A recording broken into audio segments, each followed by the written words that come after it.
Good morning, class. I would like to introduce myself. I'm your student teacher. My name is John Aaron Vincent Sito, but you can call me Sir Aaron. I'm here to discuss this lesson, but before that, let's start our class with a prayer. Who wants to lead the prayer? Anyone? Okay, go ahead, Bautista. Please lead the prayer. In the name of the Father, the Son, and the Holy Spirit. Amen. In the name of the Father, the Son, and the Holy Spirit. Amen. Let's check your attendance first. I think all of you are present today. Therefore, we can proceed with the discussion. Can all of you check if there's a trash under your table? Please throw it in the trash can and arrange your chairs. While I discuss the lesson, I want you to sit properly, eyes on the board, and listen carefully so that when I ask a question, you can answer me right away. Learning objectives. Number one, identify the basic hand tools used in the electrical trades. Number two, appreciate the importance of electrical tools. Number three, the student will be able to know the definition of each electrical tools. And last, proper way of using different electrical tools. So I prepared some exercise activity to give you some idea what will be our lesson for today. Who can identify the following pictures? Number one, yes, Rose? That's correct. Blow hammer. Number two, yes, James?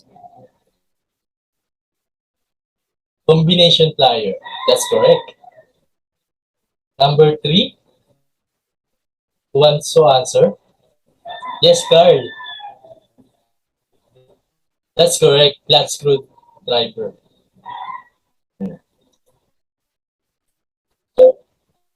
So, class, let's proceed with our lesson for today. Basic tools and materials in electrical installation and maintenance. Basic electrical tools. Electrical tools are used to work on an electrical system to save time, effort, and resources. Not every job will require specialty tools, but using the right tool for the job will make all the difference. The first step in determining that electrical tools you will need is to determine what tasks need to be completed. Basically, these are the tools that commonly used to fix electrical system. Okay, class, let's proceed to our new slide. Hand tools, screwdrivers. These tools are made of steel hardened and tempered at the tip used to loosen or tighten screws. With slatted heads, they come in various sizes and shapes. The first one is flat screwdriver. Anyone who can read? Yes, Clarence.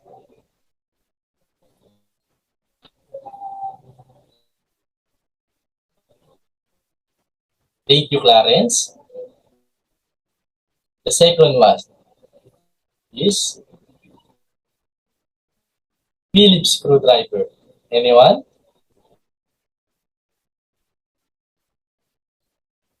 Anyone? Okay, Kat. You can read. Thank you, Kat. As you can see, flathead screwdriver has a single blade and resembles a negative sign. This is used to drive screws with a single slat head. How about Phillips screwdriver? This has a pointed cross tip and resembling a positive sign. This is used to drive screws with cross slat head. So, let's proceed.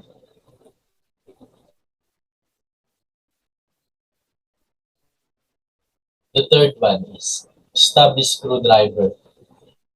It comes in either standard or Phillips screwdriver with short shank or blade and shortened handle used to turn screws in tight space where standard screwdriver cannot be used.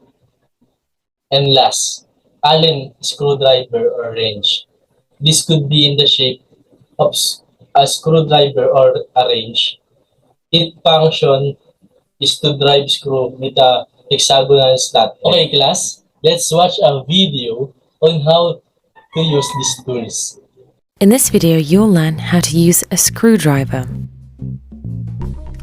The screwdriver, as the name suggests, is used to drive screws into surfaces. Screwdrivers vary on the basis of their tips, as this determines the type of screws that they can turn. The two most common variations are the slotted screwdriver and the Phillips head screwdriver. The cross-shaped depression in the Phillips head design allows a user to apply more torque than it is possible with slot head screwdrivers. The different parts of the screwdriver are the shank, the blade, the tip, and the handle. When working with small nails or soft wood, hold the screwdriver with your dominant hand, index finger extended. When working with bigger screws or hardwood, grip the handle fully with one hand and hold the shank with the other to steady your applied force. Use a center punch to make a pilot hole. Alternatively, you can also lightly hit the screw with a hammer. Position the screw perpendicular to your work. Keep your shoulder in line with your hand, the screwdriver, and the screw shank.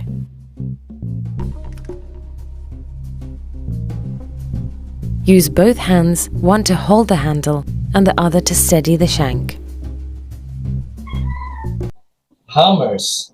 These are tools I use in driving or pounding up and pulling out nails. They are made of hard steel, wood, plastic, or rubber. Blow hammer. Pallet rubber head. And the next one, ball peen hammer. Blow hammer. Maraming nakakaalam dito, di ba? Ito yung ginagamit para maka-pull out ng nail. Yung mallet rubber head naman ay ginagamit sa mga kahoy para a rubber mallet is a lightweight hammer-like tool with a head made of molded rubber or plastic and a wooden or fiberglass handle. Ball peen hammer. The ball peen hammer was originally designed for pinning or shaping metal materials by hammering it. Class, we will watch another video on how to use hammer. You will learn how to use a hammer. Hammers are used for driving nails into wood and metal and also to pull them out. It combines two diametrically opposite principles: pounding and levering.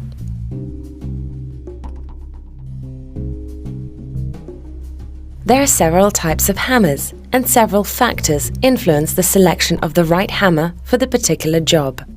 The size of the nail, the weight and shape of the head, the length and material of the handle, and the curvature of the claws. The hammer typically has a metal head and a handle. Check if the hammer head is firmly attached to the head. Wrap the fingers around the handle and hold it firmly. For light work, grip the handle about midway. For maximum driving force, hold near the hand. For more control, place the hand in the middle and extend the index finger. Clamp the workpiece on a workbench. Remember to place some scrap wood below so that the nail doesn't damage the workbench. Always start with a couple of tentative taps and take your hand off. swing from the elbow and the shoulder to hammer with force. The hammer should be thought as an extension to the arm.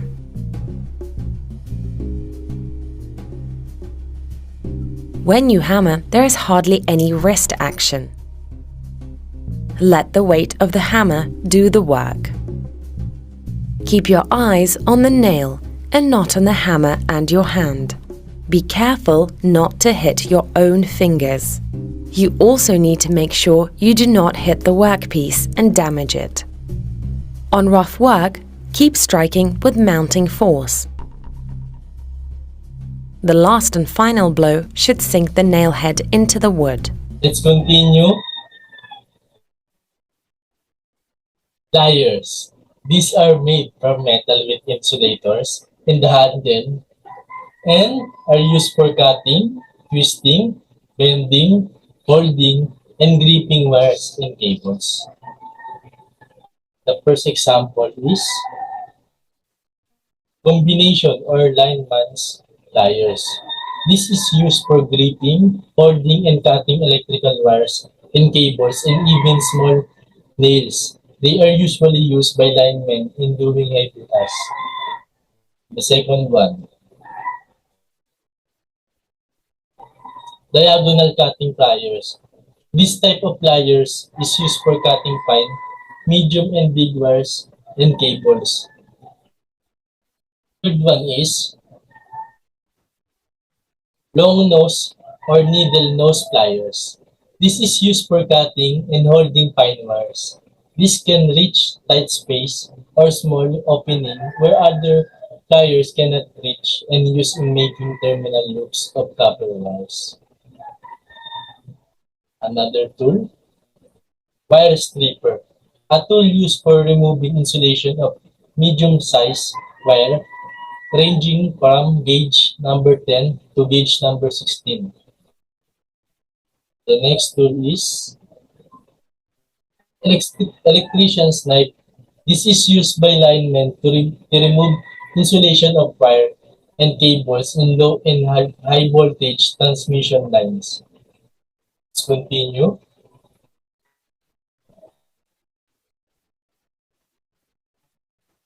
Pull-push rule, a measuring tape that coils into a compact case. It is used for measuring long or short stake length.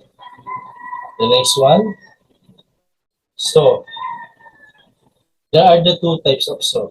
The first one is crosscut saw. Crosscut saw is a specialized handsaw for manually across the grain. Crosscut saw include a blade and a handle. If you're cutting across the wood grain, a crosscut saw is the best tool. Its tip angle backward with a beveled edge while cutting on both the push and pull stroke for a clean and accurate notch. Second one is hacksaw. This tool is used to cut metal, conduit, and armored cable. A hacksaw is a type of hand tool designed specifically for cutting through materials such as plastic, steel, and other metal. Sa madaling salita, ang crosscut saw ay ginagamit sa pagputol ng kahoy. And yung hacksaw is ginagamit para sa metal and plastic steels.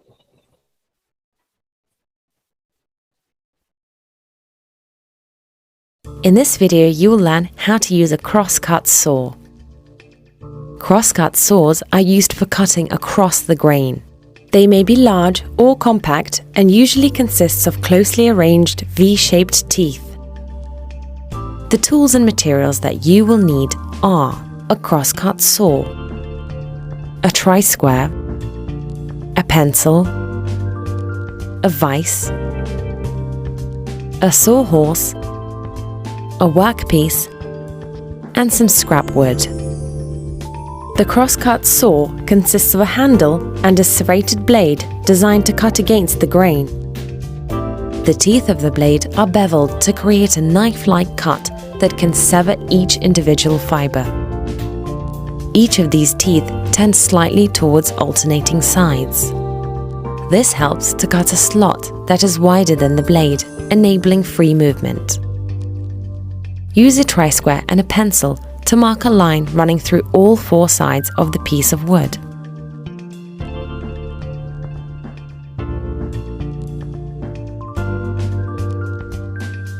I'm going to start off by applying line pressure and pushing forwards.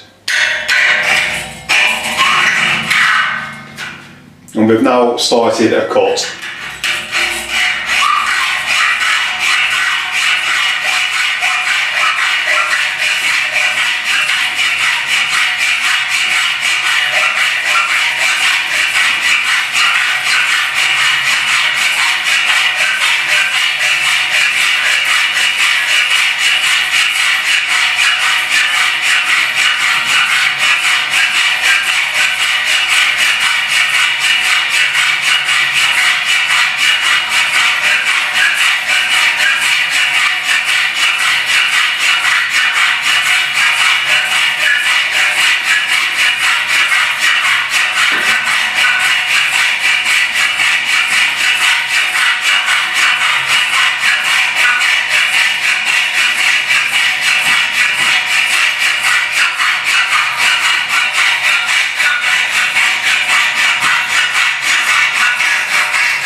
That would be our lesson for today.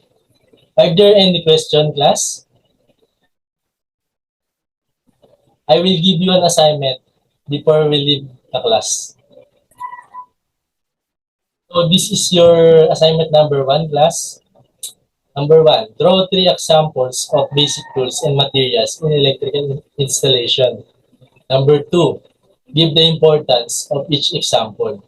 The deadline for your assignment will be on October 4, 2022 by Tuesday.